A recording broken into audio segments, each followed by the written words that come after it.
Moving on to Iraq, 5% of the world's orphans are in Iraq. According to the Iraqi High Commission for Human Rights, 5 million orphans live in Iraq and are, subject to some pretty serious poverty conditions. According to the report, 1 million children are working as laborers to support their families, including 45,000 who don't have official identification documents as a result of their parents' affiliation with the Islamic State group. Around 4.5 million children are in families living below the poverty line, with 25% of the total population of Iraq living in poverty and unemployment rate of 14%, the commission found. The number of missing citizens since 2014, the year the Islamic State group launched its offensive in the country, has reached 8,000. The commission said Iraqi authorities have failed to fulfill their duty to those missing to investigate the whereabouts, to compensate their families financially. But I really just man, that hit me when I read that there's 5 million orphans in Iraq, and how many of those are orphans because of the U.S. war in that country. And, of course, you could look at this through just the U.S. bombing campaigns and how many people did the U.S. directly kill, how many people or how many children lost their parents by the civil war that the U.S. started in Iraq, or the civil war that the U.S. started in Syria that blew back into Iraq, and then, how many children lost parents through the U.S. backed Shia militias in Iraq, and all these kinds of war crimes that were committed. And of course, now you do have, children who were born in Iraq during the years, 1, 2, I guess maybe 2.5, 3 years in some places, that the Islamic State held territory.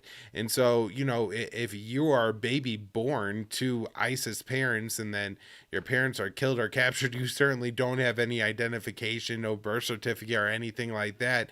And so it's going, again, these are generational problems that the U.S. has created in these countries. And if we look at Iraq right now, Margaret Griffith at antiwar.com does a great job of writing up these Iraq daily reports, where she just, goes through and sees who's being killed in Iraq by who.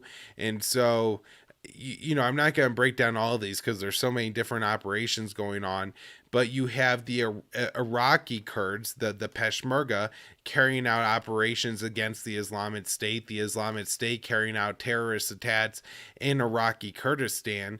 But then also you have either Turkish or Syrian Kurds, a part of the PKK, that's, the Turkish Kurdish group that operate in the Iraqi mountains of northern Iraq. And so Turkey is bombing them, and they're also carrying out attacks against Turkish soldiers. You have various militants who, it's not exactly clear who they are, doing things like firing rockets near the U.S. Embassy. This happened on December 19th. I believe two rockets were fired. One was intercepted and one missed the embassy. Yeah, and then you have the Shia militias. You recently had an assassination attempt against the Iraqi prime minister. Of course, you had elections there that are in dispute, and I'll talk about that in a second. But just, think about all the different groups in Iraq that are fighting against each other, and just how complicated this is all going to be to work out in the coming years. Again, you have major Turkish military operations in Iraq, killing going on every day. They're now targeting Yazidis that they say are allied with the PKK in northern Iraq.